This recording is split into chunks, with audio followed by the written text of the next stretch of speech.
Hello, everybody. Hi. And great. Thanks for this. And this is also sort of my way of apology for the time when I was meant to contribute and completely forgot. As it is today, I can't stay for very long, an hour or so or whatever. But we are booked to go out this evening. Anyway, so I mentioned to Robert about the fact that I've got 10 different translations of Tao Te Ching, each of which has different sort of, the subtle differences, of course, between them. This is one thing, things I love about it, of all these different translations add to the meaning, because it's like sort of looking at something from different angles. If you think sort of, well, hang on, if you look at it this way, then you can see it means this. But if you look at it from under here, then actually you can see also it means that. And one of the things I love about this as a way of thinking is that all these different angles just add to it, as opposed to other systems which are dependent on belief, where if you get books that the core of those systems where you get contradictions, they actually weaken it. Whereas with Taoism, it strengthens it.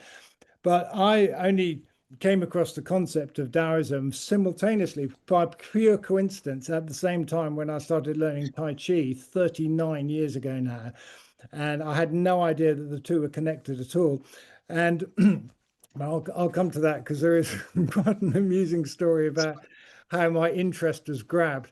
But now, Robert did say to me, please keep this focused on Tao Te Ching, and I'm going to do that. But there are a couple of other ones which I'm going to mention, because one of the great things I like about Taoism is that you can, because of course, Taoism, as we all know, Taoism's a way of thinking. It's not a belief system. It's not a set of doctrines and dogmas that you have to accept as being absolutely true. It's just a way of understanding. And it's like, the map is not the same as the territory. The Tao that can be told is not the eternal Tao. Yes. So, and we recognize the difference between the map and the territory, and it's perfectly possible to adopt Taoist thinking without even hearing the word Taoism or without ever looking into Eastern philosophy whatsoever. And so there are some books which, on the rare occasion, because I don't go on about Taoism very much with my students, but on the very, very rare occasion when someone says to me, well, what's all this philosophy behind Tai Chi? Isn't Tai Chi a physical expression of Taoist principles? And I say, well, yes, it absolutely is. But if you want to understand Taoism there without immersing yourself in obscure, quite difficult to understand books of Chinese poetry and so on, then there are some books which are well worth reading. One of the best is this, The Blind Watchmaker by Richard Dawkins. This is absolute pure Taoism. It is absolutely wonderful. No mention of Taoism whatsoever, but this is the most perfect example and demonstration of the concept of Wu Wei, of action through inaction, of nothing is done, but everything gets done. Because evolution, as it actually happens in the real world, is, I think, one of the most perfect examples of the Tao unfolding, of how the Tao works. Similarly, this book, Chaos, it's well worth reading about chaos theory. That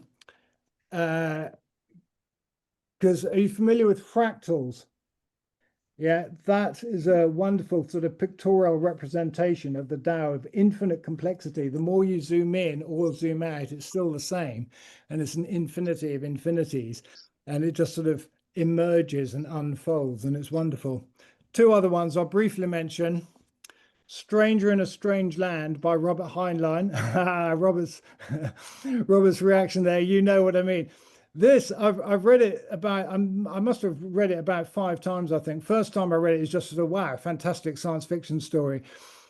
But then years later when I read it again, I thought, right, hang on a sec. This is a Taoist allegory of the story of Jesus Christ. It is basically Christianity explained through a Taoist lens, and it is mind-blowing. So well worth reading. Robert Heinlein, Stranger in a Strange Land. And the last one I'm going to mention before I get on to the main topic is this. This is one of my favorite books. Robert, you're laughing again, right? Okay, Terry Pratchett, Thief of Time. This drips Taoism without any mention of Taoism whatsoever. One of the central characters is called Lu Tzu, which is obviously a pun on Lao Tzu, but is also a pun on the word loser, of weakness and still being strength and so on. And the thing I particularly love about this at a personal level is Terry Pratchett lived just outside Salisbury, and I used to meet up with a few other various martial artists in a little club just outside Salisbury that was run by this guy called Bob, who is the most devastatingly brilliant martial artist I've ever seen. His background was in Aikido, but we all used to get together and sort of practice and play with each other. And I'm absolutely convinced, I asked him and he denied it, but I'm absolutely convinced that Terry Pratchett must have trained with him, because loser is exactly like Bob, my old Aikido instructor. He really is. He was small, bald, smiley, and sort of nods and stuff. And it's absolutely brilliant. So this is well worth reading. Absolutely. And it ties in with chaos theory as well. So, right, let's get to Dao De Jing. So I've got a few here. I'm going to go through them fairly quickly because otherwise we'll be here all evening. And there are a couple that I'll come back to. This is a great one. This is quite an old one. This was written in 1905, first published. The Sayings of Lao Tzu, with an introduction by Lionel Giles, translated and with an introduction. I'll come back to this briefly later. Sorry, can I just interrupt, Harrison? Yeah, sure. It occurs to me that people will be interested in this list. Do you think subsequently to today, after you've had your food and everything, you could actually do a little list of title, good idea, publisher, and then I'll pass it out to everybody. Yeah, I'll email a list of them with I won't do it tonight. I'll do it tomorrow. But yeah, no, it's a good idea. Sorry, I should have thought of that and prepared for it. Just a reminder, we are recording this, so it will all be on the recording. That's a good point. Yeah, I'll still do the email anyway. That's the Penguin Classic. This is quite good. It's fairly dry. Lots of footnotes and things, but worth reading. I won't come back to that in detail. This is a lovely one. I've no idea how to pronounce this guy's name. Anyone want to have a go at that? Chu Ta Kao, perhaps, or something. This has got a few nice sort of little illustrations and things, and is quite poetic. It's quite nice. It's quite worth reading. Now this one, again, I'll come back to this. This is Arthur Waley. This is the absolute the sort of academic creme de la creme of sinology, of Chinese studies and stuff. This is the sort of definitive academic translation from quite some time ago. Arthur Waley, if you look him up on Wikipedia. I've also got a first edition his translation of the Monkey stories. The story Monkey. Anyone? Yeah. There was a television series about it as well. That's rather fun. This, though, is very dry. This is all introduction. More than half of it is introduction, and it is really heavy going. It is really heavy going. But if you want, and it's incredibly detailed with loads and loads of footnotes and explanatory stuff, and that's the one. If you want to go into a deep dive academic, that's the one to have. This is a nice one. Also translated by Victor Mayer. Again, lots of footnotes and commentary. There's some nice pictures and illustrations. It's quite poetic in its translation. You may have noticed the little pink post-it notes. I'm going to come back to that in a minute. Now, these are fun. Yeah, can you see that? These are cartoons, and they're great fun, but the way they're set out doesn't match the chapters and verses in Dao De Jing itself. It takes more the sort of the concepts that are described in the book and then the author did all these little cartoons based on them. So there are 2 volumes of those. Of course, there are also things like the Tao of Physics and the Tao of Pooh and all that sort of stuff. I've got loads of them, but I'm not going to get sink into all of those. The Tao of Being. Now, this is a very modern translation. Ray Grigg. Again, well worth reading. It's quite poetic, but again, the layout doesn't match how the traditional layouts of the book, the chapters and verses and so on. So it's a little bit difficult to sort of track down how it maps against other ones. This is another very dry academic one. This was based on, I don't know the details of it, but there was a new discovery of a silk print found in a cave of a complete translation, but it was done as De Dao Tsing rather than Dao De Tsing.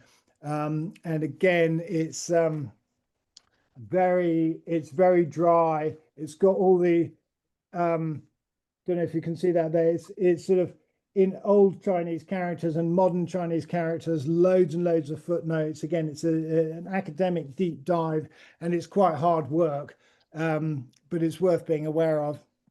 Now we're coming to my favorites. So we've got here, this one is absolutely lovely. So Sue, I can see you nodding there briefly. That does that mean, are you familiar with this translation yourself? Stephen Mitchell, I think he's American. I think he lives in California. I've also got his translation of the Book of Job, and this is wonderful, wonderful poetry. This and as it says, it's an illustrated journey. So it's got these wonderful pictures in it, and you can just I love this book. I love just sort of, it's like going for a swim in the Mediterranean. You just sort of sink into it and just sort of float around and paddle about, and sort of it's like going snorkeling on a coral reef, that you sort of find, okay, oh, this is interesting, oh, that's, oh, I like that, and so on. Now we come to, oh, the central screen has changed. Virginia Brooks suddenly there. Hello. I can't hear you at all. I think everyone's muted apart from me. Sorry, I muted Virginia because she sneezed. But yeah, back to you, Karen. Okay, so can you hear me now? Now this is my very first copy. There's a bit of a story behind this. This is a translation by Jane English and Gia-Fu Feng. And again, it's very poetic. It's got lots of lovely photographs in it. It's got some lovely, beautiful calligraphy and so on. And again, this is particularly special. Now, this is the one that got me into this. And there's a bit of a story behind this, because when I was a child and a teenager, I was a very devout Christian. And at the age of 17, I decided to get confirmed of my own free will as an Anglican Christian and so on. And my aunt, who was herself a very eminent and actually quite famous psychoanalyst, was also a Buddhist. In fact, she wrote a very famous paper on the parallels between Buddhism and psychoanalysis. But that's a different story. She gave this to me as a present for my confirmation. So very wise. She just gave it to me, didn't say anything at all. But I think she knew, she could see, because she had gone through the same process, that she had been a very devout Christian as a child and teenager herself, but had then found, well, actually, Buddhism made more sense. And I think she could see within me that actually Taoism was what I needed. So she gave this to me, and it sat on the shelf for years, until in my mid-20s, at the age of 24, there I was living in a flat in London, and had discovered Tai Chi. I'd actually been looking for a judo club because I'd done judo since childhood, but found this Dr. Lu, Master Lu's clinic in Ealing Common, and started learning Tai Chi there. And occasionally they would talk about sort of, oh, the Taoist group or the Taoist discussion group. And I had no idea what that was at all. Didn't know that it had any connection to this, which in my mind I call the Tao Te Ching. But of course, even saying Tao Te Ching, I know is only an approximation of the correct correct pronunciation, but it's still closer than Tao Te Ching. And I thought, right, okay, actually, there's this book. I've had it for a long, long time. It's probably about time I started reading this. And I thought, well, you look through it and it's lots of little bits. Best place to have this is in the smallest room in the house. So that's where I put it. And then one day I was in the smallest room in the house and I was just getting myself sorted out, and I picked this book up and I let it fall open at random. And I looked down and it was chapter 16, and I saw the words, empty yourself of everything, which of course made me roar with laughter given the circumstance under which I happened to read that line. And that rather caught my interest. And of course, it was purely coincidental, but these are the little coincidences that make you think, oh, okay, actually, hang on. Right, let's look into this a little bit more. So if any of you have got a copy of Tao Te Ching with you, chapter 16, it'll be very, very interesting, because what I'm going to do now is go through the different translations of it. So on this one, the first two lines, empty yourself of everything, let the mind rest at peace, which is lovely, isn't it? But let's look at these other translations. So Penguin Classic. So remember, empty yourself of everything, let your mind be at peace. This one says, I do my utmost to attain emptiness. I hold firmly to stillness. So can you see sort of interesting slight difference, isn't there? This one. So again, empty yourself of everything, let the mind rest at peace. This one instead says, attain the goal of absolute vacuity.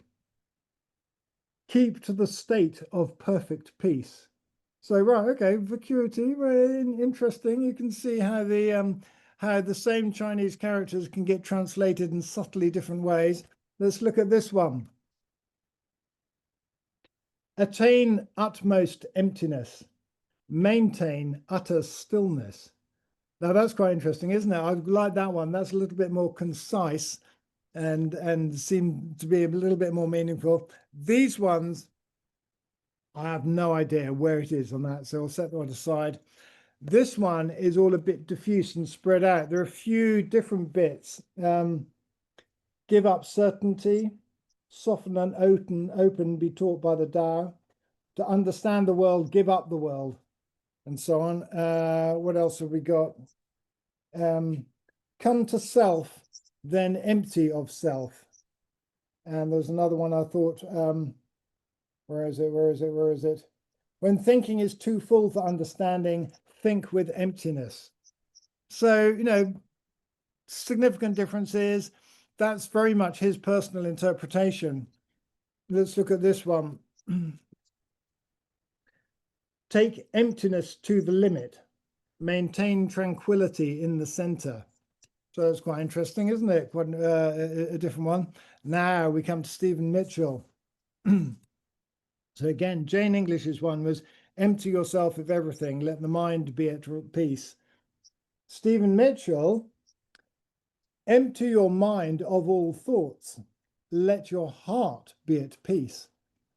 So that's quite interesting. I find that there's a very distinct, very subtle difference there, isn't it? That you can see him bringing his personal interpretation into what was obviously the original writing. Now, these are fun. Arthur Waley. So remember, Jane English's was empty yourself of everything, let the mind rest at peace. Arthur Waley. Push far enough towards the void. Hold fast enough to quietness. Now, that's quite a good one, isn't it? I like that one. And this,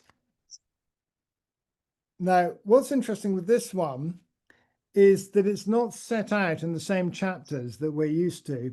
What the author of this one has done is taken bits from each of the different chapters and put them together into particular themes. So it's taken a bit from here and a bit from there and put them together into themed chapters. But having tracked down the section for here, so again, Jane English, empty yourself of everything, let the mind rest at peace. With this one, bearing in mind this was written in 1905, attain complete vacuity and sedulously preserve a state of repose, which I think is just absolutely wonderful. So there we go. That's my little presentation on my 10 translations of Tao Te Ching. So over to anybody else who wants to throw in their 2p worth, or wherever. If people have got different translations, I'll certainly be very interested if you look up chapter 16 and see what it says. I will just say that I'm just trying to unblur my background. So there we go. That's my actual office. That I thought you would come on. Yeah, brilliant. This it was published in, according to this, 1972, reprinted in 73. Which is weird in a way, because I thought I came across, that would make it when I was 19 or 20. Yeah. And I thought I'd come across it younger than that, but I certainly at that age, or I thought earlier, had written on my wall at home. My parents were very forgiving. I think it was chapter 33 that resonated with me. I think it's 33. Yes, the knowing others is wisdom, knowing the self is enlightenment. That was on my wall for the number of years that I lived at home. And there was another chapter which I don't remember. But what I find interesting, oh, I've got this one, which I don't know when I got that. Oh, that looks interesting. It's much more modern. When was it published? Oh, published in Australia in 1993 for Element Books. So I might have bought this in Malaysia. I'm unlikely to have bought it in. But here you see chapter 16, the sage rules from the purest motives, relying I wholly. think that's a reprint, Robert, of this one.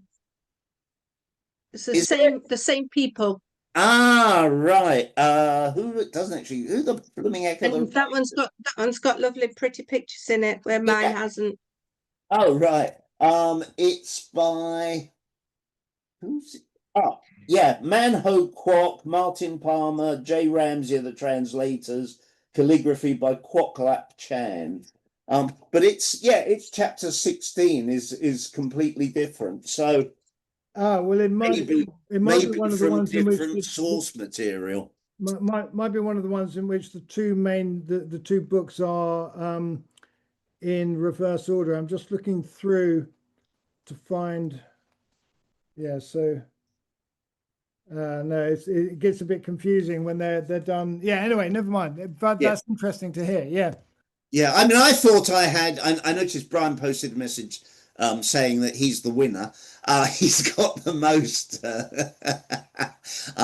I've got more than you. I thought I had more, but I can only find 2 in my listing of the books that I own. I had a look, and it took me a long while even to find the second one. It's interesting. How many different translations did you say, Brian? And Brian, how many have you got? Did you say? Can he put in a list as well?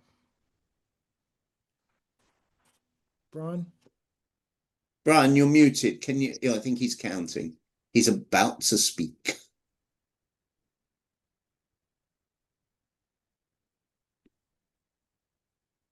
Oh, you're still muted, sir. You're still muted, Brian.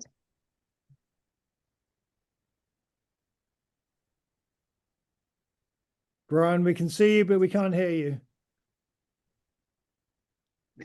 The Tao that can be spoken is not, etc.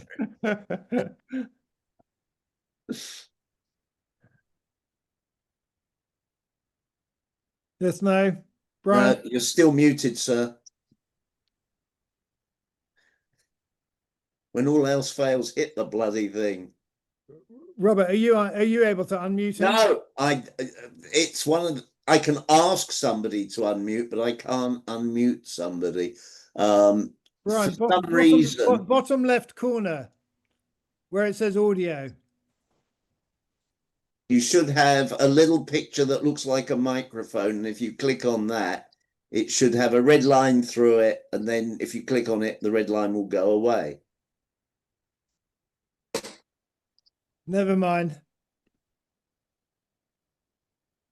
Anyway, if you get to it, Brian, if you find it, carry on. In the meantime, Brian's saying he used to live near the embassy at Ankh-Morpork. yes, I saw that. Brilliant. I've never read any Terry Pratchett. It's on my list of things I would dearly love to do. But they are brilliant, especially given the rise on the internet of the whole flat earth movement, which is, I mean, it's just like, oh God. I mean, you really do have to be particularly stupid or to have some sort of cognitive deficiency to think that the earth is flat. And this is where the Discworld novels are so brilliant. And the early ones are just sort of ordinary fantasy stories, but there's some of them where his Taoism creeps through. And this is his most Taoist book. And it is absolutely brilliant. Yeah. Was he a Taoist, or is that just, or are you reading into it your beliefs? No, well, right, really interesting point, because my feeling of this is like you can imagine, right, there's a building, it's a hotel, and it's all on one floor, and there are loads and loads and loads of different rooms, and there are lots of people in all the different rooms, and in every single room, everybody who's in there thinks that their room is the main room of the hotel. But in the corridors between the rooms, you can see every so often these little step ladders with sort of trapdoors up in the ceiling. And every so often you think, oh, well, hang on a second, I'm going to climb up one of these and have a look. So you climb up the ladder and you open the trapdoor and you look around and you see there's this sort of attic space that covers the entire building. And you say, right, actually, it's all one system. It's all one system, and all these different rooms are just different aspects of the one system.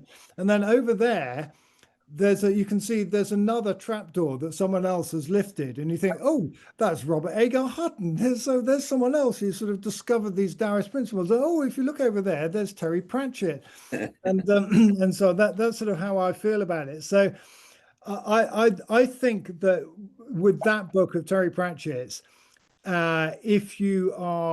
if you have never heard of Taoism or don't know anything about Eastern philosophy at all, you'll just think it's a rather fun book with all this stuff about these sort of spoof names of different forms of kung fu, like there's a style of kung fu called okie dokie, and so on, all these different things. You think it's just a great fun book. And if you remember the Robert Carradine's films and Bruce Lee and all this sort of stuff, you think, oh, fantastic, it's great fun. And you wouldn't necessarily think about it, because this is where he's so brilliant that these bits of Taoist philosophy they come through in that book without him mentioning Taoism whatsoever. So if you know, you can see it, but if you don't, what's happening is that it sort of instills sort of, oh, right, okay, ways of thinking and ways of understanding. And it's the same with the Robert Heinlein book as well, that he's not overt. The thing to remember, well, I'll come to you next, Brian, because I see you've had your hand raised. The thing to remember about the Robert Heinlein book, Stranger in a Strange Land, the thing it teaches you more than anything else is, if ever you go anywhere and you are offered stew, check that the cook hasn't cut his thumb off. I won't say any more than that. Brian, over to you, sir. Right. I found 7 of my own, but I believe I've got more somewhere. And I borrowed 5. I was going to say 6, but one is a life story of Lao Tzu, so it's probably made up. And I downloaded 23 from online. Something that I did in the past, but my partner at the time decided we needed more shelf space, so they had to go. My favourite one is this one.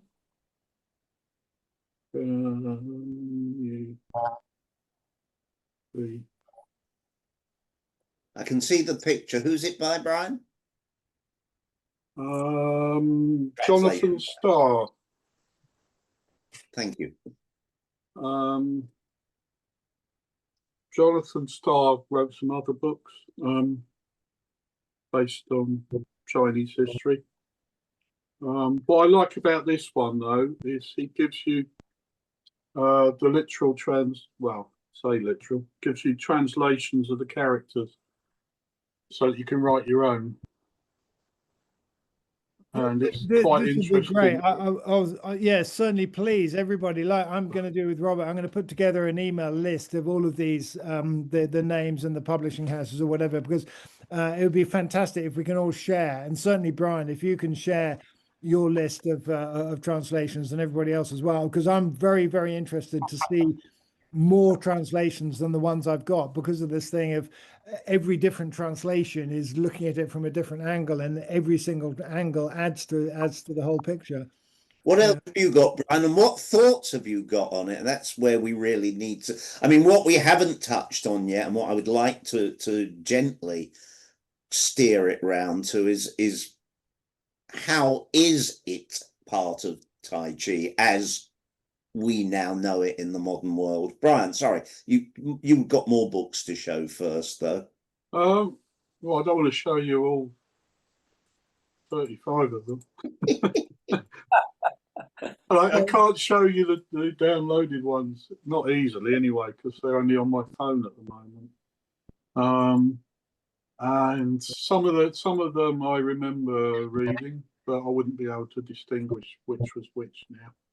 But my feeling is that the more of them you read, the more of an overall feeling of it you get, and you get your own interpretation at the end of it from reading the others. But the thing I like about Jonathan Starr's one is that you can have it open when you're looking at the others, and you can see how much they're sort of adding into it or taking out or whatever, and you can see what they've made of particular characters and so on. So that's interesting. I can hold up the ones I've got to hand if you like. Yeah, go for it, sir. Go for it. So can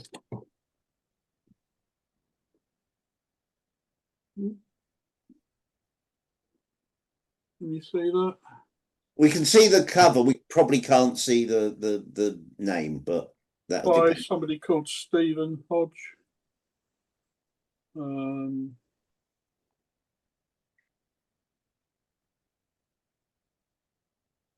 Sometimes some of these have things in different order somehow. I know there are source documents that have them in slightly different orders. Then I've got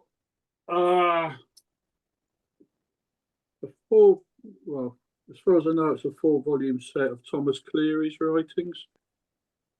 Not his writings, his translations. And in volume 1, the very first translation is Tao Te Ching.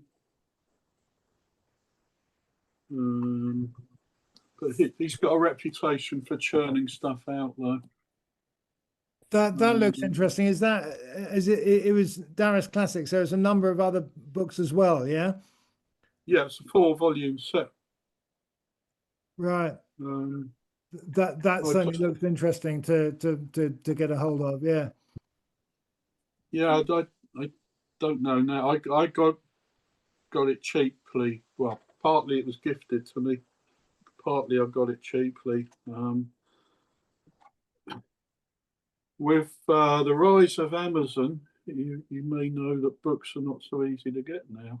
And we've gone through a period of when they were really cheap to get, and now they're getting harder to get. So I don't know how available it is now. And I've got this.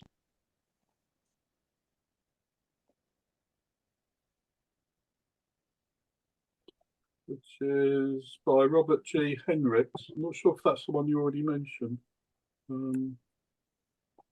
I remember it being pretty dry because it's got an awful lot of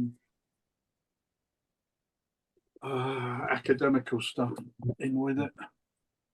And then I always liked this one. You did mention it. Yes, the good old food. And there's also The Day of Piglet. Yeah, the I've second got. volume, yeah, Well, I it's did great. have that somewhere. But Yeah. I couldn't Oh, there find it is. There Yeah, Sue's got it. Yeah. You Yeah. can Then get you- them both in one book now, I believe. I think It's great one fun, time isn't you it? can Oh, and there's Brian's got the Arthur Whaley as well. Yeah. Yeah. Yeah, and then I've got this.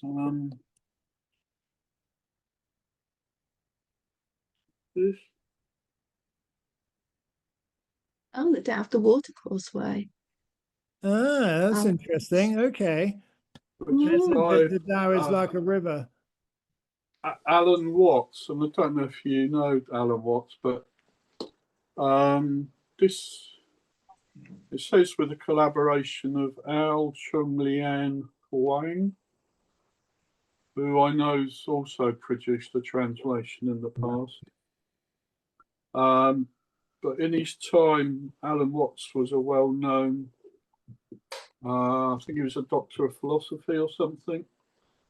Anyway, he was big into Taoism, and if you go on YouTube, he goes on for an hour at least about this. So it's good nighttime listening if you can't get to sleep. And then the ones I borrowed.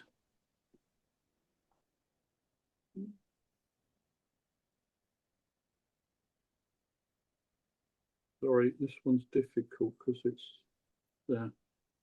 It's little. It is little.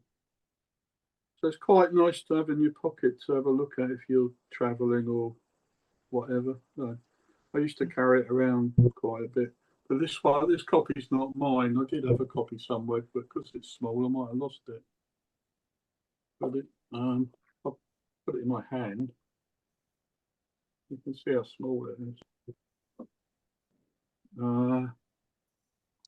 Then the Penguin Classic, or possibly it's a Penguin Classic.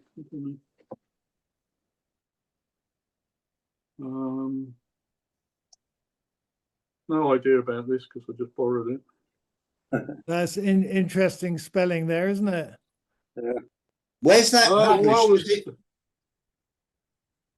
Sorry, I was going to say, does it say what country that was published in? Because that sometimes influences the titles. Dorset. Oh, well, that would explain it. Yep. Okay.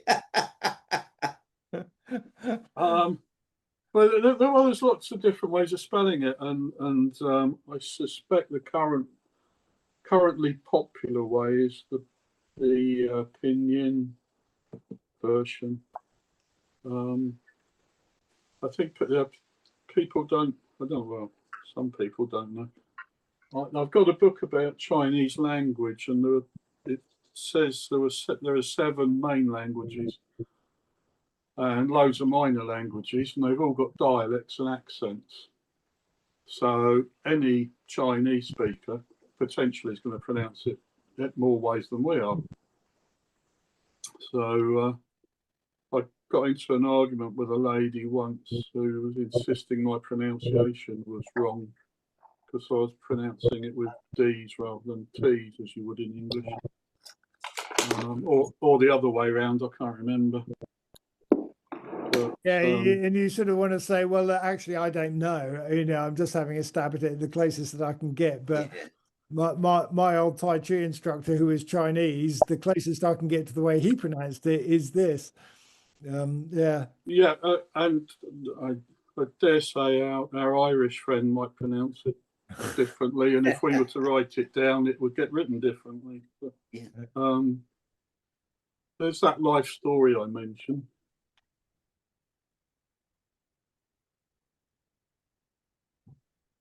Okay, yeah. No, this be great, Brian. If you can get those written down in email to Robert, I'll certainly be very sure. I'll collate too. something and put it out. Just imagine over the next few days, Amazon's going to be sort of flooded with us lot. Yeah, Well, that's the Chain English one That as one's a well. lovely one. Yeah. and that's the same as Yeah. Harrison and I have that last one, but that's a more modern It's a lovely publication. one, that one. Yeah. Really This is. one says World Classics.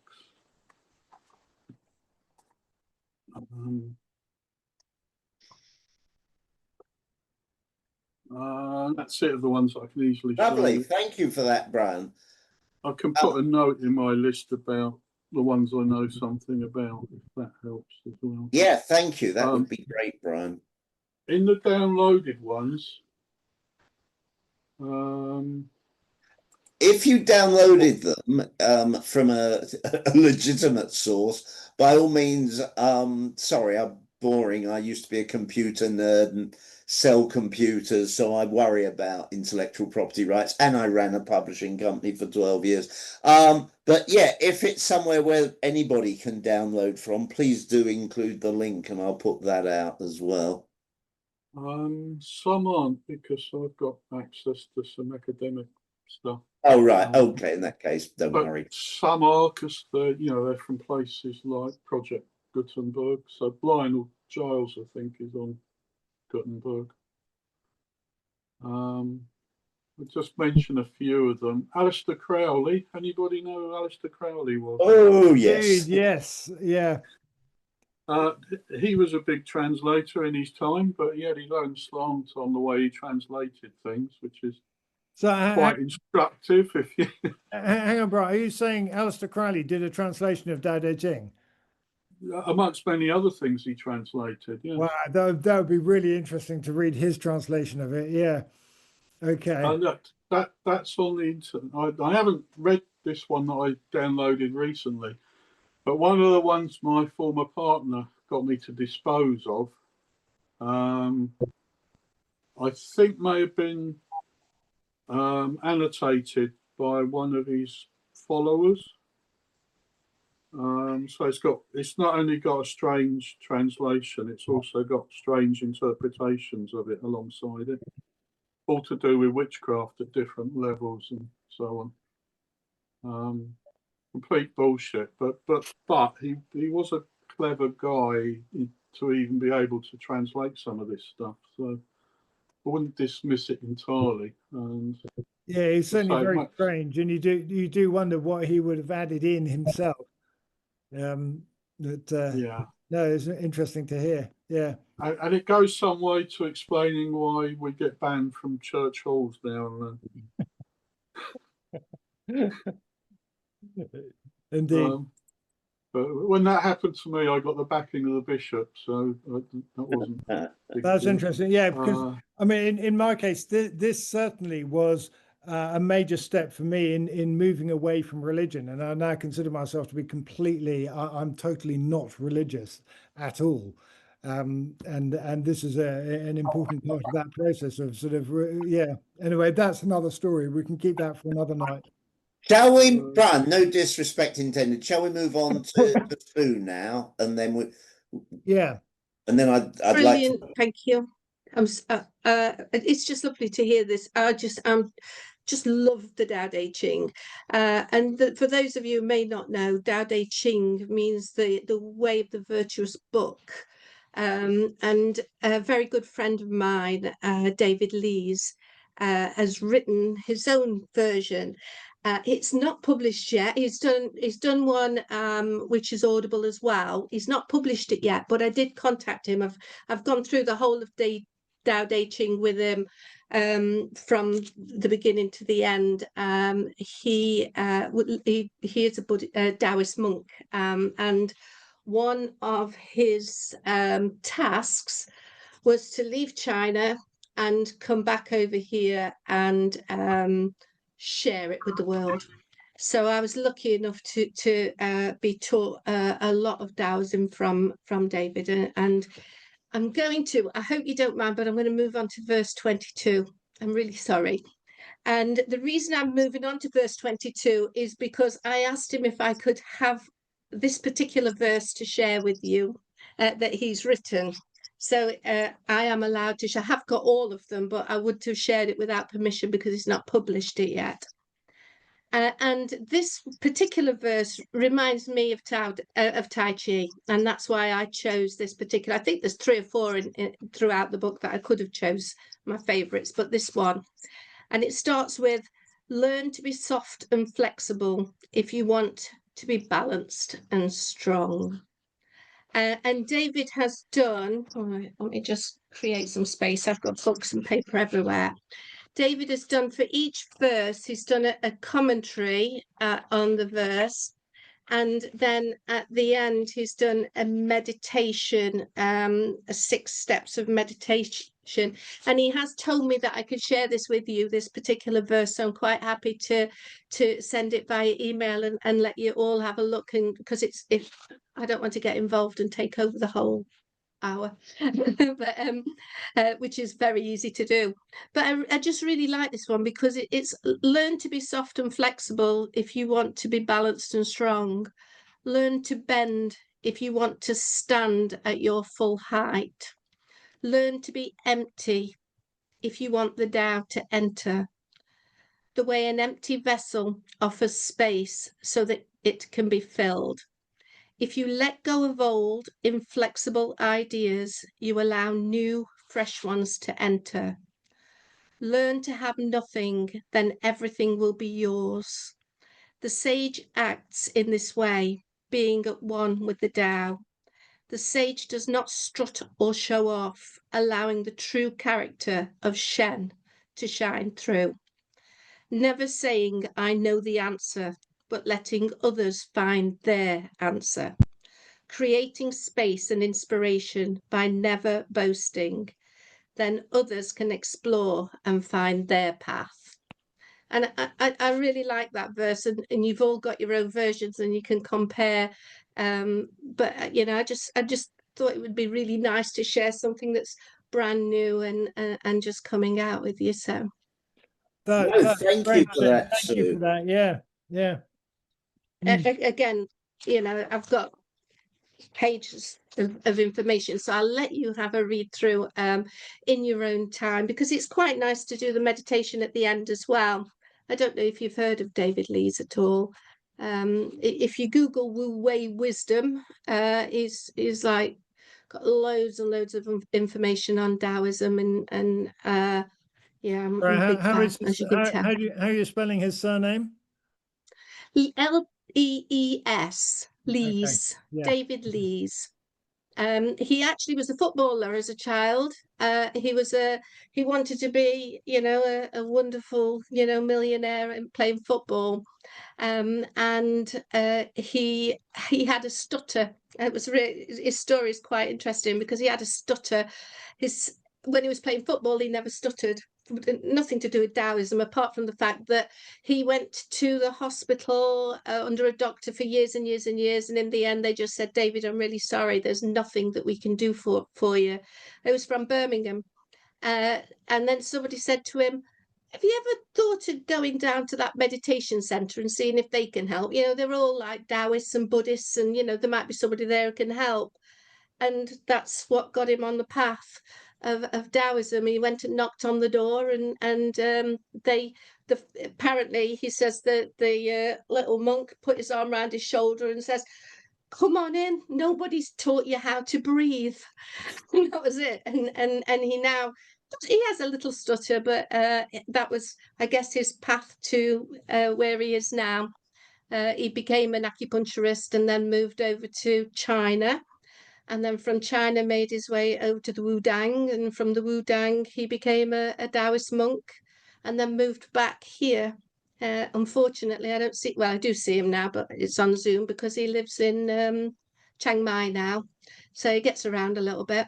But anyway, that's his story. So yeah, I will let you know when his book is out and share it with you. So That's a fascinating life path that he's found himself walking along, isn't it? I mean, because of course every single one of us has that. We've got our own pathways that we've stumbled onto. I mean, for me, it was just sort of Tai Chi, right? Oh, Taoism, right? Oh, I see. Oh, the two, right? Okay. Oh, actually, right. suddenly I feel that my understanding of myself as a human being has deepened because of this sort of quite accidental stumbling pathway that I've come across. It was really interesting to hear that about, you know, he was a footballer, but then he did this and someone said that and he went that way and then discovered, and now he's got all these insights which we now have the opportunity to look into ourselves. That's fascinating. Thank you. Share. Yeah. Yeah. What I'd like to talk about, if you don't mind, Karen, is two aspects. One is, I guess, just does it matter that was probably not a person, that it is a collection of writings attributed to him? Does that have any influence on its meaning or its validity? And then the big question for me, as I mentioned before, is how does that actually interact with the Tai Chi that we teach? Anybody care to jump? Just before you carry on, let me show you my Latsu. Oh, wow, very wonderful. nice. Very nice. Wow, that I shows am a fan. dedication. That is true dedication. Yeah. I am a fan. I don't have anything like that on me, but I do have a wonderful I don't have it here, but I've got a wonderful incense burner from a Taoist temple that I think my aunt picked up of Lao Tzu sitting on the back of a water buffalo, on the, you know, the story of him when he was fed up, sick at heart of the ways of men, and just decided to disappear, and so on. And I've got that on the top in my studio where I teach people, where I have students and stuff, and I've got a set of bookshelves, and I've got it up at the top, and no one knows what it is, but it's just sort of quietly there that I've got Lao Tzu sort of sitting there. Yeah, so I don't carry the picture actually on my person, literally, like you. Yeah.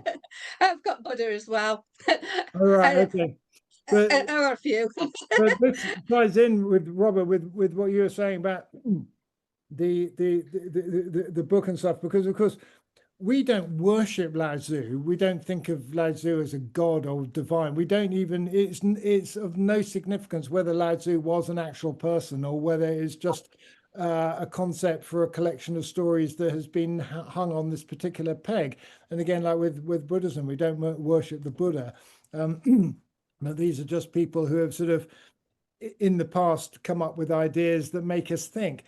And one of the things I love about all of these is that actually you can discover Taoism and be a Taoist in your thinking without reading any of these at all. I mean, it may just be that, you know, this is the book you've read, and that actually you're an evolutionary biologist, and on that basis, you know, the Tao is the mother of the 10,000 things, that nothing is done but everything gets done, and it all just sort of happens and it unfolds according to the second law of thermodynamics. It's just energy unfolding, and so you don't actually have to read anything at all in order to have these insights, but they act as a stimulus, a little catalyst that gets you thinking. And so there is that.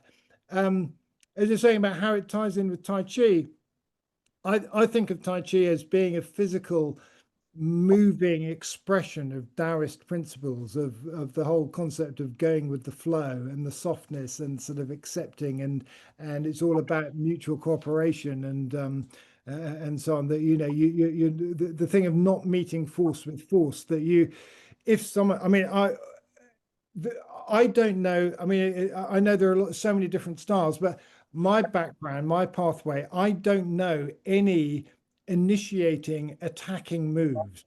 I don't know how to attack someone, but I've got an infinite number of ways of defending myself if somebody attacks me. And I do that by cooperating with the attacker, you sort of by merging with the attacker's movement. So that in itself is this expression of sort of everything is all integrated, everything is all connected. It's all about flowing and just finding the way that something is flowing and go with it, swimming with the current. So yes, so I feel that Tai Chi is a physical expression of Taoist philosophy. Thank you.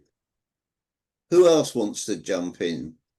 Gareth, Billy, anybody want to Glenda? Billy, yes? Okay, I could say something. Please. Well, I can't share as many books as you guys got. I think if I got a total of three, it's a lot. But it's interesting that the ones I do have is basically what Karen brings up is this one. That's just the one I was raised on. Okay, it's my teacher actually was the one that recommended this book. 'Cause he was from China, and he felt that this book didn't speak with egotistical thoughts. It spoke basically with putting it out there, and you had to come up with some understanding of it of your own accord. He didn't come out. I don't think this book actually gives you a direct line of what it really means. Okay, but I think it hides the yin and yang energy very well. Okay, and that's what I believe what the Tao was about. It's more about sensing. And you talk about how do we put it into, how do we teach it, and how do we do it with Tai Chi. But I think it's about that, sensing the energy of these two amazing forms of yin and yang, and how do you find the center of the two, and how do you evaluate from a middle point of view. And when you're teaching Tai Chi, or whether you're doing philosophy, whether you're just doing living, it doesn't, I think Kerrison said, you don't have to read any of these books to understand Taoism, because it's nature in a way. It is nature's thoughts. And I say thoughts, but nature's way. So, but I do have that book, and the other one, it was interesting, Jonathan Starr. I have that particular one too, because I did like the way he breaks it down into how to speak and understand the different dialects of that. And here in our class, basically we've always done before class a reading from the Tao Te Ching. We always mark it, which one we do, and every week we do the next one, the next one, the next one. And that, as I say, I only use 3 books. That's the one I just showed you, which I think is really the Bible of it. But another one we use is interesting. It's called the Tao of Healing. It's a Tao of Healing, and basically it's this person's insight how the energy of healing, how the energy of love comes out of these readings, in her view. And so she writes about that. It's a very small book, but so we read the first one from Jane English, then this one, and as a fun thing, we go to the most, I believe, the most important sage of them all, which I think tells most of the truth, is called the Tao of Meow, and say about Brilliant. Love it. yeah, and I got to tell you that the answers are so more pronounced in this one than the other 2 books combined. So, but it's not, it's funny, but it's also it sounds really the truth of what Taoism is. Billy, would you do us the favor of just reading a little bit out of it? Well, out of this book here? Yeah, the meow one. Meow. Are you talking about this book or the healing one? No, the cat one. The cat one. Yeah. Okay. The Tao of Meow. I love it. Okay, I will. I will. I'll give you one. I mean, my favorite reading in the Tao Te Ching is number 48. Okay, and actually, my teacher always reminds us to go back to that. And he actually did a workshop on that chapter once for us.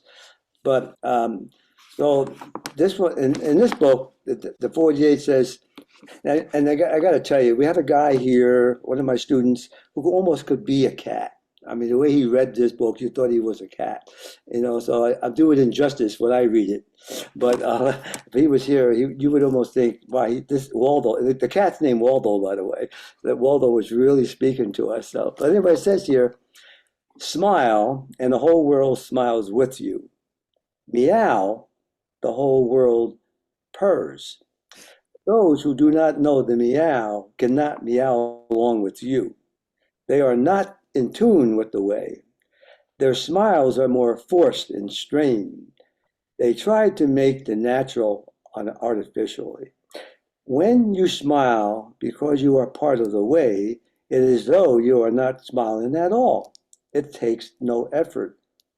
Your joy increases. Even while in the effort to take to a smile decreases, eventually the effort of act ceases altogether. You look in the mirror and there is nothing there. Expect to grin of a cat cheers, a cheers, a cheer, how do I know to spell it? Shrekshire cat, if I'm pronouncing that right. Yes, Yeah. This is all that is left of you. The rest belongs to the meow. Thank you for that. So anyway, so those are basically the three books that I use, and I will add, if anybody's interested, if anybody knows Jonathan Mark Saban, he put out a book called The Tao of Peace, and basically he's his version of the 81 regions of Tao Te Ching, but with the sense of how it affects peace, you know, in our world, and so I do like this book, so we add that one to it. But how do you put it into your Tai Chi is a very interesting question, because you know, when I first started Tai Chi, never even thought I never even heard basically the word Taoism. And as I think as Kerrison said, that he's not very religious at all. Well, you know, I get that because I born, raised Roman Catholic, but you know, gone through the whole ball of wax of that, and never felt comfortable in that. And after watching one day one series of David Carradine's Kung Fu, and they talked about, I used to love the monk, Master Po, I think, who always went back to the temple and described through Taoism a certain maybe essence of what someone might be going through and how to handle a situation or a particular situation that might keep you in, you know, straight away of not getting harmed and not harming others. So I really liked that, but I never associated it with Tai Chi in a way because of the martial of it. But now I realize that the martial and the philosophy and the spirituality of all this is all together. And I think that's what I'm finding with Taoism. Basically, it is that. It's not. It's just not Tai Chi form as we know it, but it's Tai Chi form that stems from the manifestation of the way of the Tao. And so, how do we put it into our lessons, and how do we learn to use these postures and these things in the form to keep us to understand how to be part of the world as well. It's just that because the form itself, I think, of course, is strong and builds a good physical body, but it also has to enlighten the mind. It also has to enlighten the mind. So I think that, you know, practicing Tai Chi form leads to eventually, what my teacher used to say at the end, you had to understand the philosophy of that form, as well as, which means all the way back to the Tao and the I Ching, you know, and so forth. So that's all I really wanted to, you know, share with you guys. Thank you, Billy. No, that's useful.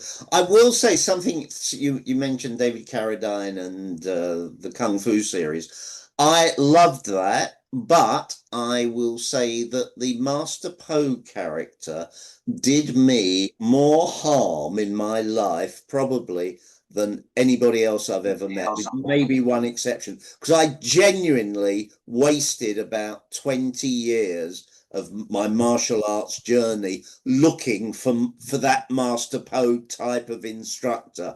And it took me 20 years to realize that the vast majority of martial arts instructors fart and shit and eat too much and do all the crazy stuff that we all do. And that, you know, whilst Master Po, you know, and if anybody's ever had a Master Po, good luck to you. But as I say, I think I wasted I've been doing martial arts for about 50 something years now. And as I say, 20 of those years, I think yeah. But it's what you were saying, you know, everybody has their own journey. Gareth, you have been very quiet, and Virginia, you have been very quiet. Would either of you like to? Yeah, Gareth. Yeah, I can come in. Yeah, thank you so much for yeah, all of your sharings. It's been really insightful. So yeah, especially the cross-referencing like a particular passage is so useful, isn't it? Like what I picked out of that was that some of them emphasize more a self and a subject and attainment. You know, we heard that word in a few of them. It's more like it almost sounds like a self attaining something, whereas some of them more kind of steer away from that kind of terminology and more. So it sounds more like there's not really that divergence between subject and object. There's not someone trying to attain something because it's not really an attainment itself. With the very act of attaining, you know, of striving to attain something and having that attainment in mind often kind of obstructs the the kind of attainment itself. Like just like the Heart Sutra says, like there is no attainment, right? So it's kind of along those lines. So I definitely like those ones that were more veering away from the subject object and attainment kind of rhetoric, more just that kind of opening into the void, you know, which is kind of less personal. And so I found that all kind of like really interesting, looking at those different aspects. I suppose for me, in terms of how these kind of concepts that we hear from Taoism really can be integrated into Tai Chi, what I was quite interested in was in this model of Wu Ji and Tai Chi and Yin Yang. So before Yin Yang, there's Tai Chi, and before Tai Chi, there's Wu Ji.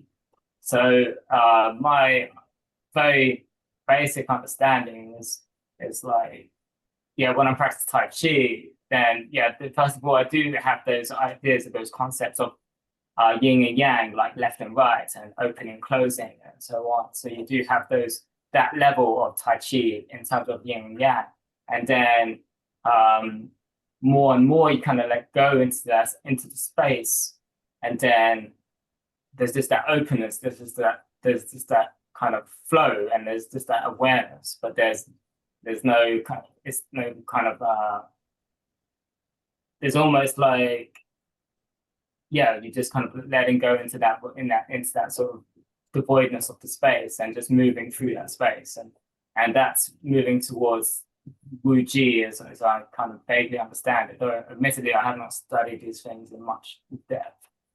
But yeah, that's what I appreciate about the practice, and how it brings in that aspect of that mindfulness, of that letting go of your narrative and who you think you are, the personal stories and so on, and just kind of merging in with the scenery, the whole scenery.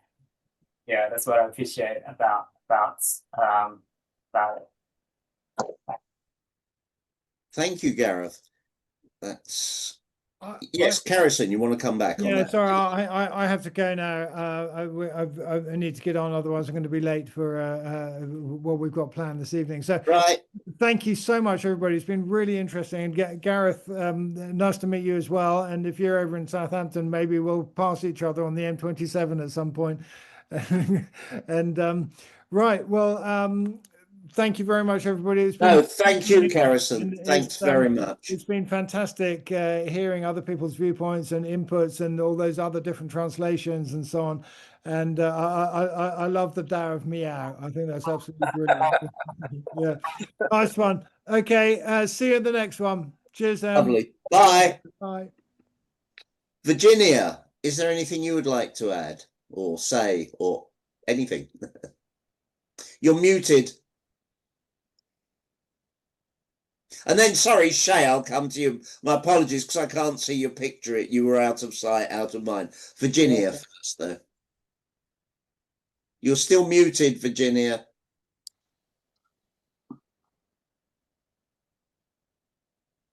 The wonders of technology. Brian actually had to disconnect and reconnect, if I remember correctly there.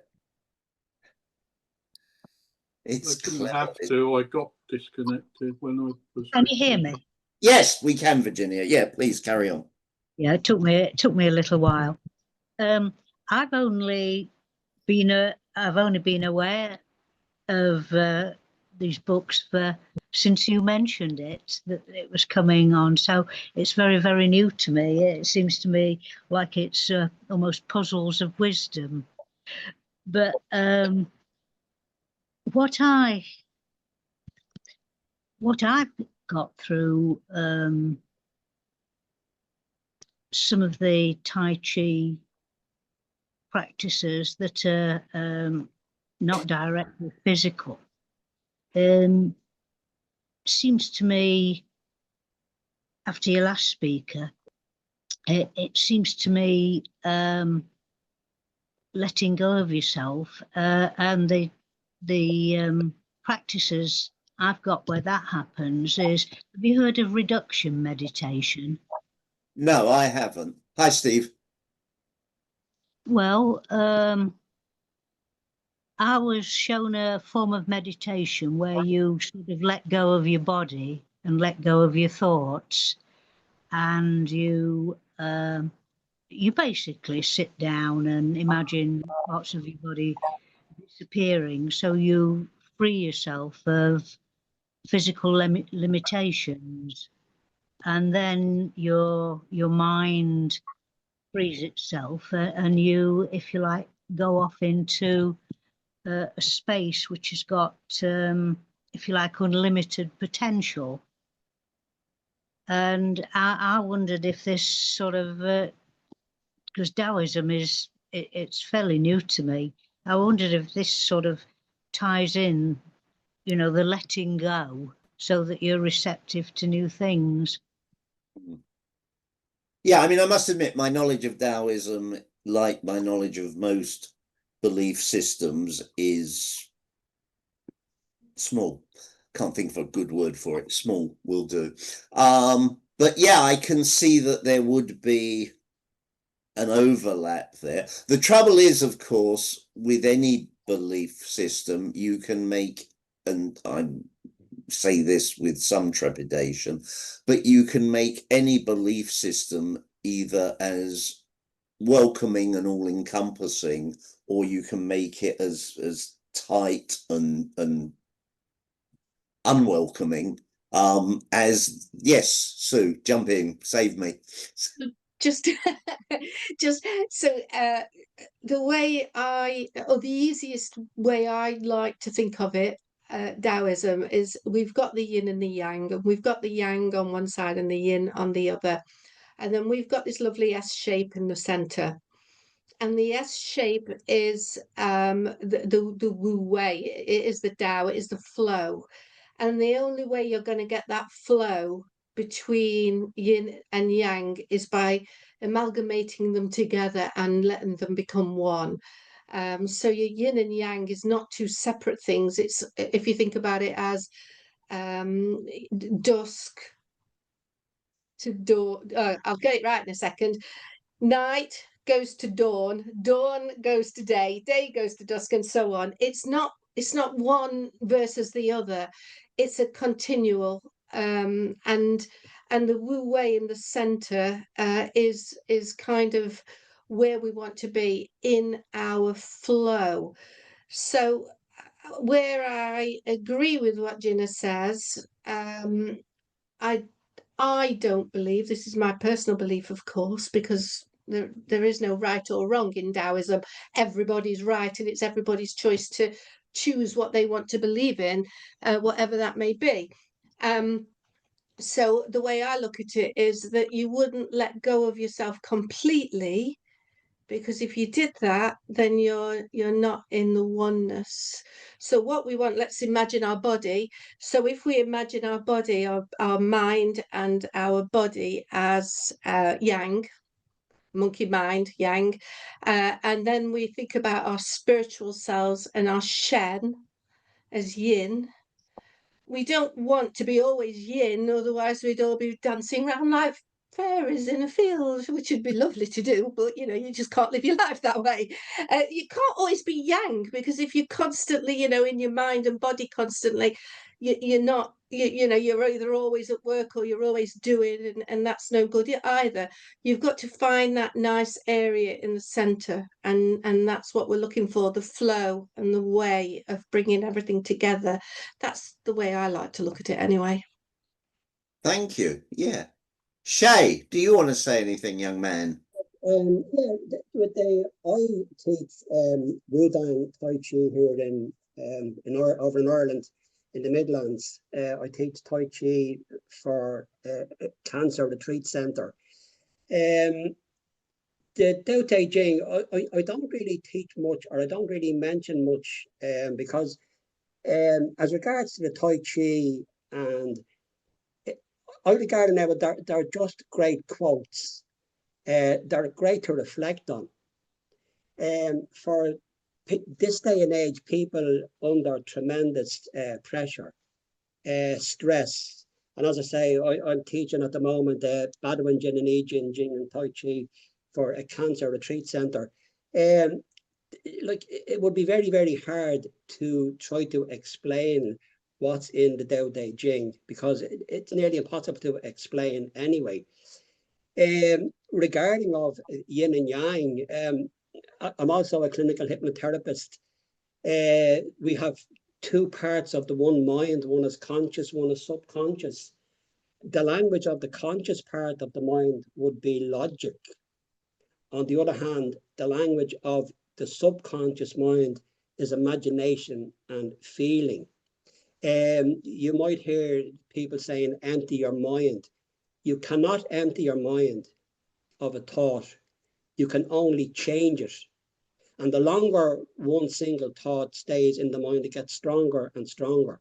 But we have the ability to change it. At the moment, what's causing, in this fast pace, the stressful situations eventually leads to disease and illnesses. It's, 60 to 80,000 thoughts going through people's head every day of the week, and most of them are negative. So, trying to explain quotes in the Tao Te Ching, it's extremely difficult for this day and age, because people are under tremendous stress.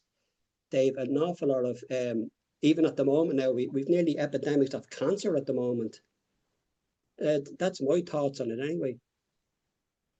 Thank you, Shay. Thank you. Steve, nice to see you, sir. How are you today? Very good. Apologies for late appearance. I've been training all day with our friend Simon, so I've just got back. And you're knackered. Yeah.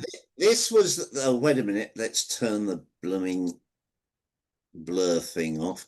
That's, that does it even worse. Hold on, let's turn that off. There we go. That's the book that apparently most of us have, right? Whereas your one, yours looks familiar. Brian, I think, has a copy of that.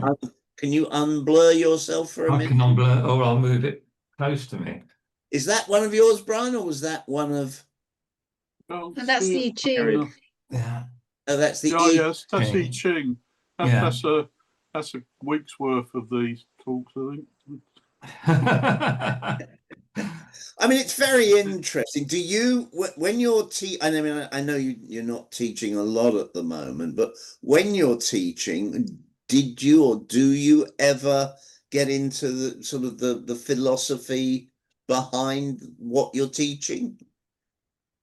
Not a lot on the people I'm teaching. And having listened in, and I know I've come in late and I might not even have the right book, but in generally following through,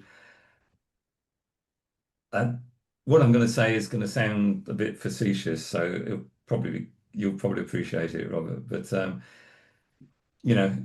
I was actually thinking, how many Taoists does it take to change a light bulb?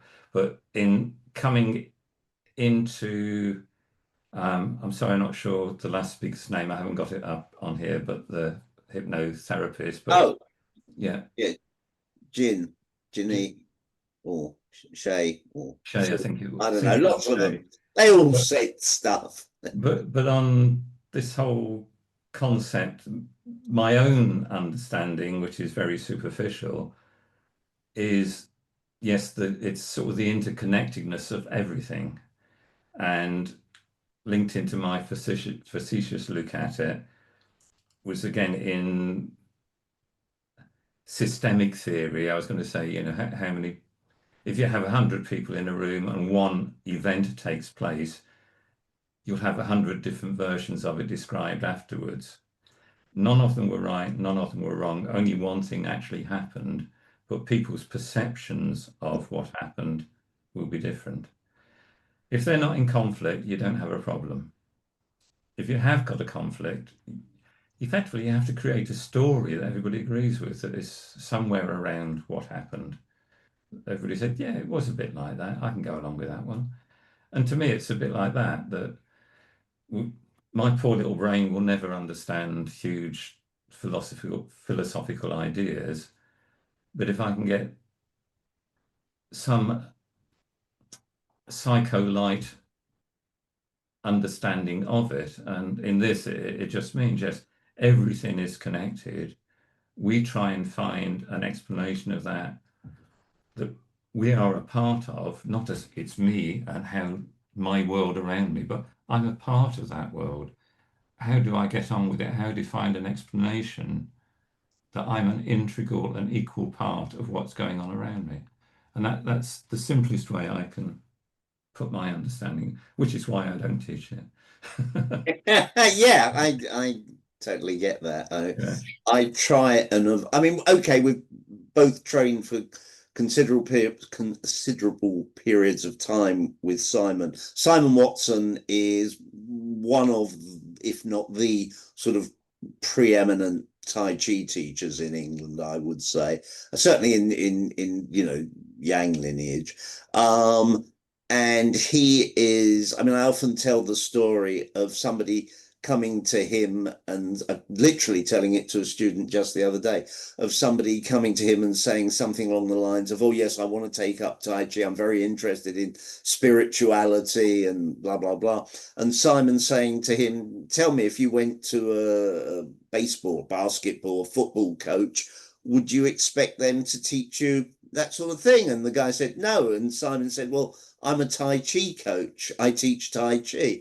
And so both Stephen and I have been exposed to that kind of idea. But in my case, and probably in Steve's case as well, we probably, it's not that it created that idea in us, it's that it resonated with things that we had. Because I have a horrible thought, Steve. So isn't Simon younger than both of us? Unfortunately for him, yes. Yeah.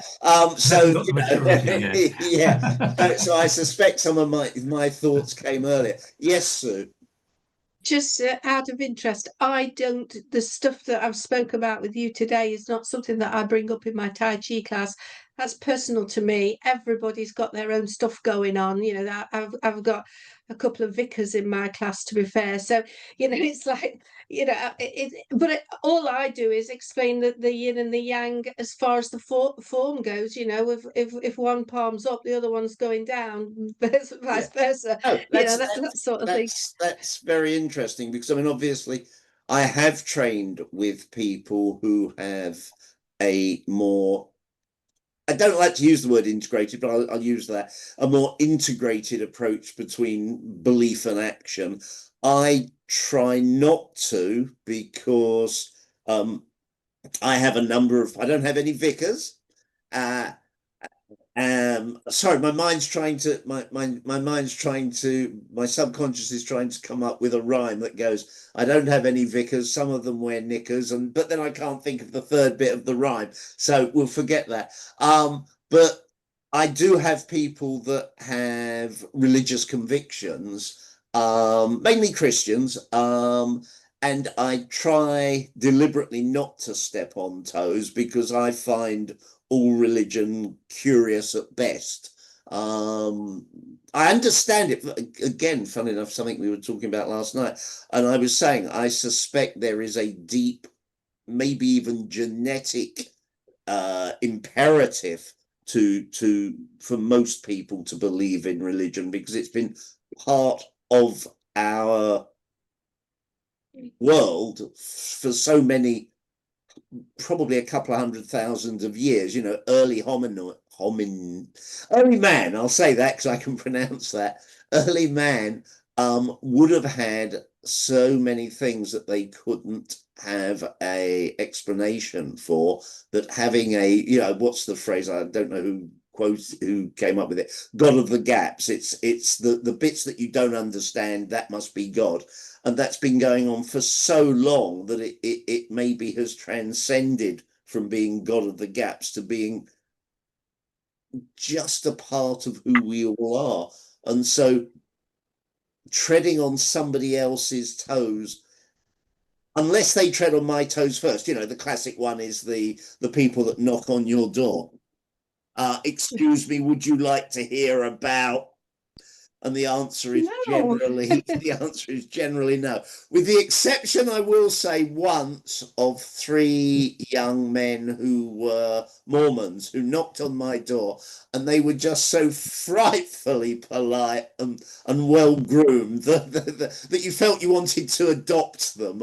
I've never felt that way to any Jehovah's Witness that's knocked on my door. I always seem to get the old grumpy Jehovah's Witnesses, but these 3 Mormon lads were just exceptional. But no, if you don't tread on my toes, I won't tread on yours generally. So I get that when we're teaching Tai Chi, I believe that when we're teaching Tai Chi, we should try, without ignoring our own personal beliefs, whether they be Christian, Buddhist, anything. You shouldn't ignore your beliefs. You should always be true to yourself, but neither should you as a teacher be trying to push those beliefs onto your students. No, I think that's it's just not fair to do that. Everybody has the right to be and do and whatever they want, and it's not for me to say this is my belief and because it's mine you have to believe it too, and you can't do Tai Chi if you're a Christian, you must be Taoist. It's never going to work. I'd have no one in my class.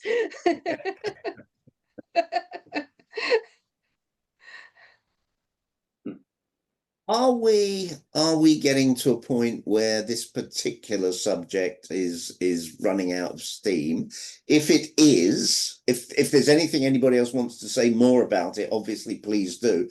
But if not, is there any other subject to do with Tai Chi that anybody wants to bring up? We've still got half an hour if we want it.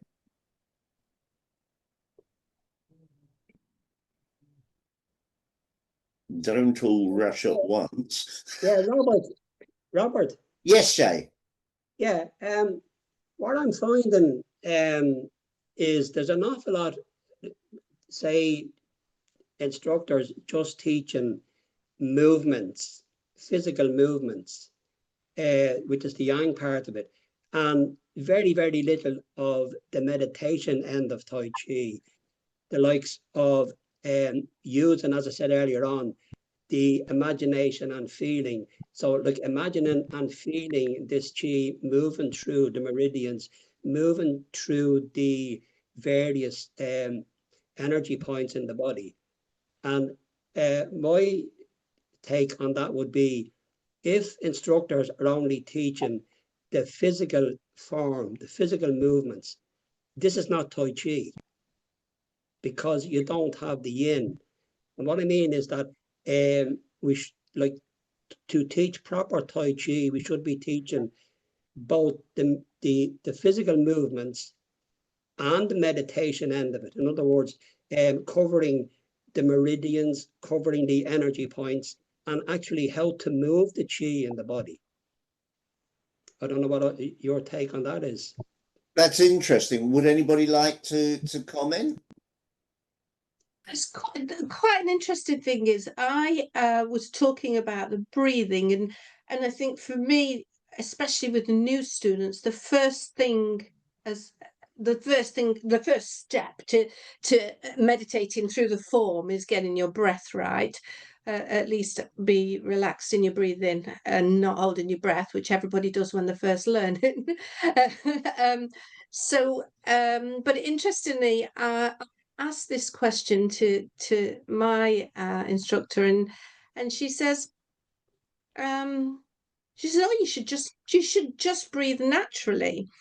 And I get it, because obviously, you know, if you're learning and you know, you need to breathe naturally and comfortably, and then before adding the breath into the movement. Meridian points in Yang family Tai Chi, they never really talk about the actual acupressure points, or in the 4 years that I've been practicing with Nancy Lucero, she's never mentioned them at all. I do understand them, because I do some acupressure and not acupuncture, acupressure, and obviously I try and learn as much of Chinese medicine as I can. But yeah, the pressure points have never come into it, so it is a very interesting point. In order, like, you know, we say that Tai Chi, it's a health exercise.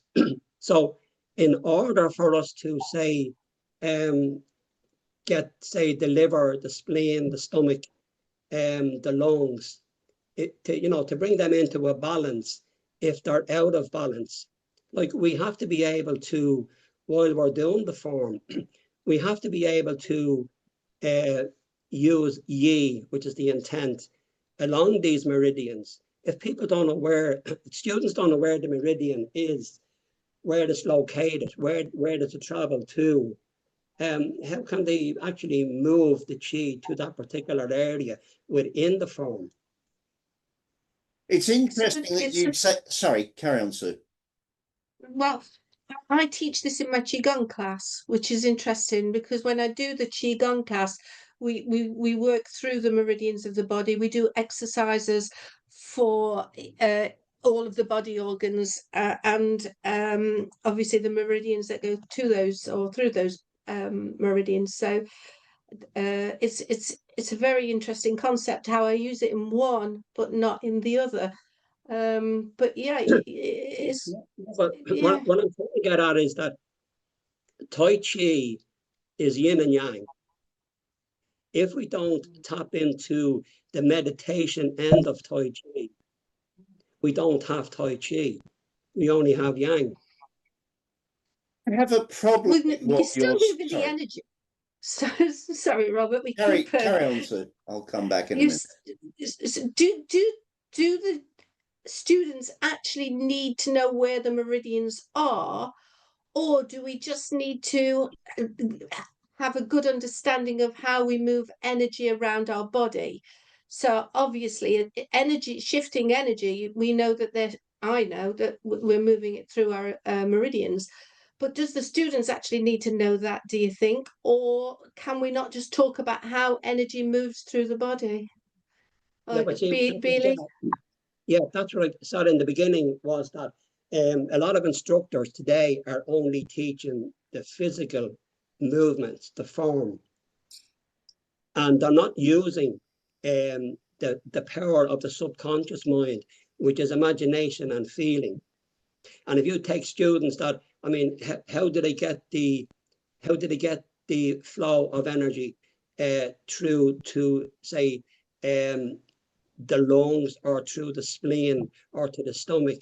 A lot of people don't even know where these places are to begin with.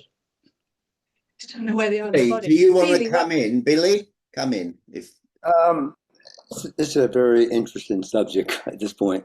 It's going to take more than half an hour. I know. When I first started Tai Chi, that none of this ever came up or even thought about. The meridians or any of that kind of thing. I didn't even know what that meant. But you know, coming to the Tai Chi, because when I started, it was because, you know, I suffer from an anxiety disorder, and I wanted to find a way to counter that by, you know, some kind of meditative exercise, and Tai Chi obviously was the one.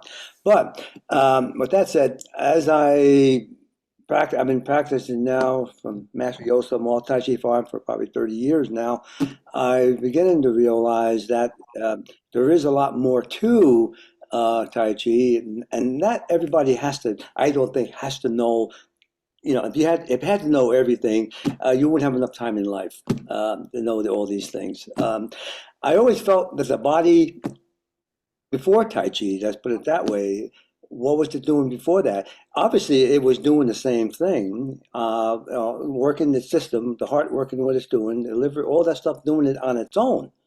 Okay, you breathe naturally. As Master Joe said, you know, I asked him, well, how do you want me to breathe? He said, breathe like you used to breathe, just like you were when you were a child. Let's let that be natural.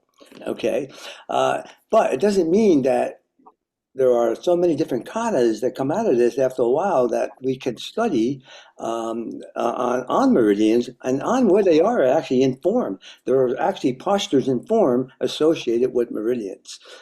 This is what I've become aware of. But do you have to know that? I think it depends on the student and the teacher in the class. I never taught that. I never taught you have to do these things. We all took it to the level that we were all comfortable with. But we have studied forms that had five energy, the element energies to them, and some of that was meditative, and some of that was knowing where the meridian points were, like the lagoon points and the yang kui points at the feet. The fire and water energy, how do they merge? These are all part of that if you want to take your study further. And that's fine too. But there is a lot more to it. As my teacher used to say, overall, if you don't understand yin yang, you will never understand Tai Chi Chuan. You have to understand those two energies. And how you go about that it's based on you. It's based on how you want to do it. So that's what I do. And I'm to the point now where I didn't do any of that stuff. Now I'm trying to overload myself, and I think that's probably a bad thing. So it really is, because at 81 years old, why do I want to do that? Shay, my problem, Shay, is right. I teach mainly Tai Chi for health and wellness. I teach one class a week, which is we've just actually rebranded it. It's now called Stay Safe Tai Chi, because I thought self-defense was slightly incorrect for what I teach. But for instance, I do not teach full contact fighting, but full contact fighting is definitely part of Tai Chi. Tai Chi was originally a killing art. It was not, as far as we can tell, a village wrestling art. It was a fighting art. It was a killing art. So the problem is, if I don't teach how people how to do full contact fighting, then by my own definition, I am not teaching the full Tai Chi. I'm currently teaching a fan form. Next year, I'm going to start teaching sword. But there are lots of weapons in Tai Chi, including a lovely guandao that I've got in my studio, 6 foot of mayhem, which I don't teach because I've never bloody practiced it enough. So I'm not teaching. I don't think you can teach the full Tai Chi. I think what you have to do is say what aspects of Tai Chi are important to the Tai Chi I teach. Now, you've said you teach in a cancer. Is it a cancer recovery centre or a cancer treatment centre, Shay? No, it's a place where people go after the chemotherapy or radiation. It's not like it wouldn't be now, say, a hospital or anything like that. It's it's actually a cancer retreat centre where they, in some cases, they might book in from, say, Tuesday till around, say, maybe Saturday. Right, so they're looking to improve the healing process. They are, yeah. Right. In that case, you see, I mean, because I've had students train with me who are cancer recovery, and touch wood, it's always worked out very nicely for them. I think I've still got 3 who are students of mine currently. I would say that Tai Chi as a mechanism to help recovery from cancer, or indeed to help recovery or prevention of any disease, is probably minimally to do with the physicality of Tai Chi, minimally to do with the form in terms of the postures. I would say it is mainly because when you do Tai Chi in a slow and relaxed way and in a mindful way, so you are paying attention to what you are doing, you are relaxing the body and you are relaxing the mind. When the mind is relaxed, it tends to be, just naturally, less stressed. When you are less stressed, one of the problems with stress is stress suppresses the immune system. So when you are less stressed, your personal immune system is working better.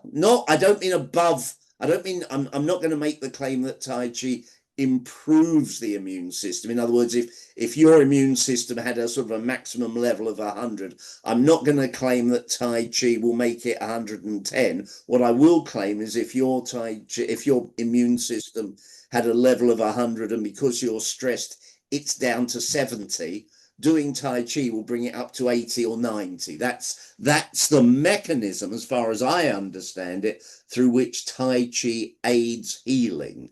But does an awareness of the meridians, which may or may not exist, does an awareness of Chi, which in the sense that we use it as an energy that can be mindfully flowed through the body, may or may not exist, is that needful? I'm not sure that it's needful. I think maybe it's useful. I think for some people that, because you mentioned the subconscious and you mentioned visualization, if I got you right, I think that power of the mind is not something that is tied to a physical. You mentioned about people not knowing where the lung or the liver or the spleen is. I don't think that's important, because I think, if I remember correctly, there have been people who have used hypnosis and light trance work to heal people by having them visualize the body, but not in a, what's the word I'm looking for? Not in a detailed sort of physiological, biological, this is where it is kind of view, but actually just kind of thinking of your body mindfully. So for me, I have some problems with what you said, and I totally agree with some of what you said. Robert, yeah, they like with the meditation end of Tai Chi, it does play a big part in recovery and healing. Even as you say, even if these meridians don't exist, the subconscious mind doesn't know the difference between what's imagined and what's real. So it can't really tell the difference. Just on the thing about, say, using Tai Chi, bringing in the meditation end of Tai Chi. I deal a lot with people with arthritis, osteoporosis, and things like that. And using the meditation end of Tai Chi, we do find that it does help an awful lot. Can I just spend a few minutes and read you out a letter here from one of a student? Sure. Yeah, carry on, Shay. She called it, and she actually gave me permission, but I won't use her name. She called it, the heading is Tai Chi, My Life Saver. And I started off, she says, a bit dramatic. I don't think so. So that you can understand why, I will have to go back a little to my birth date. It was the 15th of the 5th, 51. As you can see, 5s and 1s are a big factor. And I have always used them when buying lotto tickets or draw tickets. I'm sure you all have used your own birthdays. When my 50th birthday came, I really thought that something good would happen. After all, I wouldn't be 50 again, but nothing out of the ordinary happened. So I thought I was being given a second chance when it was my 51st year, and waited yet again for something to happen. So when I was 55, I really thought third time lucky, and something will definitely happen, as it was double fives, and I might even win the lotto. Little did I know what was in store. The year started well. I was very fit, active, outdoor person, and in good health. So I thought. But halfway through that year, a vertebrae broke in my spine unexpectedly, followed shortly by the collapse of 10 to 12 other vertebrae. I won't bore you with the details, but I was diagnosed with a very severe osteoporosis on the spine and hips. My consultant said to me that although he had come across this, or he'd never come across this so bad with a few others, it was very rare to be this severe, even more so in someone so young. I didn't know of anybody with this disease. I just knew that it was a bone thinning disease, but that it affected old ladies. Not fully understanding the implications, I thought that a broken bone mended in about 6 to 8 weeks. Little did I know that this was my life-changing event. I was wheelchair bound, so weak I had to eat with my fingers because the spoon or fork was just too heavy to lift. I couldn't even comb my own hair, couldn't clean my teeth. This was a major operation. I also had to wear a brace with metal rods to support my back. When the doctors that were treating me decided I was well enough for physiotherapy, I went along, but it was so painful to do and really didn't achieve much. I sank into a very dark place called depression. I had shrunk to 4 foot 8 inches from 5'2", and because my spine was so bent and curled over, I felt I looked hideous. If you ever sat in the middle of the night asking Mr. Samaritan, how many tablets do I take to end all of this pain? As the pain was unforgiving and knowing that even morphine wouldn't take it away, I just wanted to die. They didn't tell me, of course, just encouraged me to talk to my doctors. I carried on with exercise that I was given without much hope of even getting better. Doctors had told me I must do weight bearing exercises. The exercises that was in the osteoporosis book said, don't do this if you have osteoporosis of the spine. So that left me with nothing to do really. And so I sank even lower. When I said this to a friend, we talked about what might be suitable for me. Swimming was out of the question. It was too dangerous. I couldn't walk very far, just a few yards, and I loved walking. I used to walk for miles in a day, but that was out of the question, and nothing seemed to fit. Then she said a friend of hers went to Tai Chi. This just might be the answer. This was in March 2007. I went along to the class holding my breath in case I wouldn't be allowed to stay, that I would be too much of a liability. I needn't have worried. The instructor, Sheikh Colbert, explained about the 70% rule and to sit down when I needed. Well, sit down I did often, in fact, for most of the class. But just watching the class made me realize something was happening. I was taking deeper breaths without it hurting me. I was surprised. I wasn't even used to breathing anymore. All that I could remember was the posture and the first move. I practiced this all week with a vengeance. I felt at last I was on the right track. It made me feel so good. Almost immediately, and more importantly, I had energy. Something I hadn't had for a very long time. I just knew I had to try to do the best of my ability to do the form. When I first went along to Shay's classes, I couldn't lift my arms up to shoulder height because of the pain. I just did what I could. It's now 2010 and I'm in my third year of studying Tai Chi. I feel it was the best thing I ever did, and I went along to the first class. When I saw my consultant a few weeks ago, the words that were said will stay with me. My scan results had showed not only was I now stable, his words, not mine, I had amazingly increased my bone density. Amazingly, wow. He said, whatever I was doing to keep at it, as it was working. What was I doing? I was taking my medications as prescribed and Tai Chi.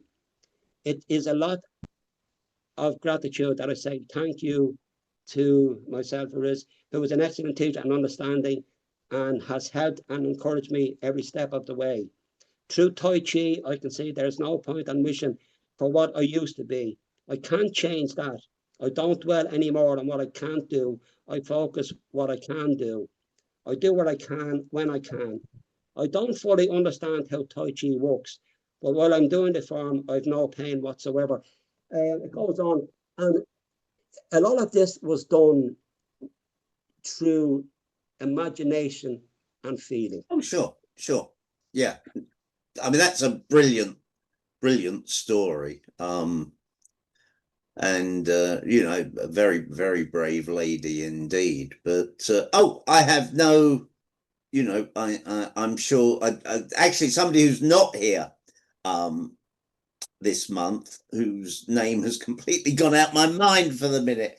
He's going to be taking probably next month's session as lead chat. He's very interested in working with SimSpa and the NHS and various other bodies.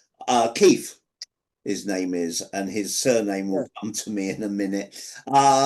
Yeah, I mean, the only problem that he has, I mean, it's like I tell all my students, I was diagnosed with osteoarthritis in the ankle over 30 years ago. And again, touch wood, I certainly attribute the fact that it's never got significantly worse to my practice of Tai Chi. But there is obviously a huge difference between personal experience and scientific evidence, which is, I think, what Keith wants for the NHS sort of type of, because he'd like to see, sorry, just to explain, Shay, he would like to see doctors recommending Tai Chi regularly rather than just occasionally. Sorry, carry on.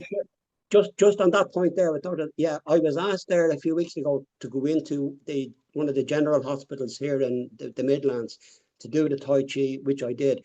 But that lady's letter, I couldn't have done that without the meditation end of Tai Chi. The physical form wouldn't have done it for me. It was her imagination. That's fine. It was her imagination and feeling that did this. I don't have any. As I say, I don't have any issues with that at all. It's just this whole thing about. I think we have to, as Tai Chi teachers, I think we have to be a little bit careful about trying to see Tai Chi, and as I say, in our own lives, because I don't teach. Well, I'm going to teach sword next year, but I don't teach sword, and I don't teach full contact fighting, and I don't do this, and I don't do that. But is what I do Tai Chi? I would argue quite passionately that yes, if I call what I do Tai Chi, and you call what you do Tai Chi, and Sue calls what she does Tai Chi, and obviously everybody else as well, I think as long as we are not doing, I don't know, how to ride a unicycle or how to, you know, wrestle a bear or something, as long as what we're doing is some aspect of Tai Chi, I think that's enough. I think we should just all be kind of, yay, aren't we doing well? Anyway, I think yes, go on. Sorry, Sue. It's a good point, really, that you make, because I've got people who suffer with osteoporosis. I've got people who suffer with fibromyalgia. And one of the reasons I do Tai Chi is because I had a car accident and I damaged my neck. And I was booked in for an operation. I was booked in to have my spine operated on. Thankfully, it was a long waiting list, and a friend of mine said, "Do you want to come and do Tai Chi?" And after 3 months of just doing Tai Chi twice a week, because that's all I did back then, because I was just going with a friend for a laugh, I noticed that the numbness had gone out of my arm, out of my hand. At one point, I couldn't hold money in my hand. I couldn't hold small things in my hand. I'd just drop them. You know, I had constant buzzing. And that there was no meditation in. There was just doing, and there's just doing Tai Chi. I didn't even know about meridians then, or energy particularly back then. It was just a case of turning up and doing the form. Interesting And too, something you said there, I'm going to argue with you about. You said there was no meditation, but actually I think by definition there was, because if you're doing Tai Chi and you're not thinking about everything exactly, else. you know, Absolutely, I mean, it's one of the I agree. reasons why it's called a form of moving meditation, because if you're doing it Absolutely. properly, But what I Well, meant let to me say take- was, I'll rephrase this. I wasn't thinking about stomachs and spleens, No, sure, or even sure. the fact that I'd got pain anywhere. I was just trying to do the form and try to learn it, because back then I didn't know it, and it was a long form. So, you know, it was a case of just turning up and trying to do it. And without having to think, well, I didn't know that it was going to help me. It just did. And that's wonderful, and that's why I still do it now, because if I don't do Tai Chi for a while, I start to feel a tightening coming back. And you know, so now it's a lifestyle for me. And so yeah, it just interested. And now obviously the visualization is there for me, and also, you know, you're thinking about where the energy is flowing, you're thinking about the applications. I've got a good understanding of how Tai Chi works.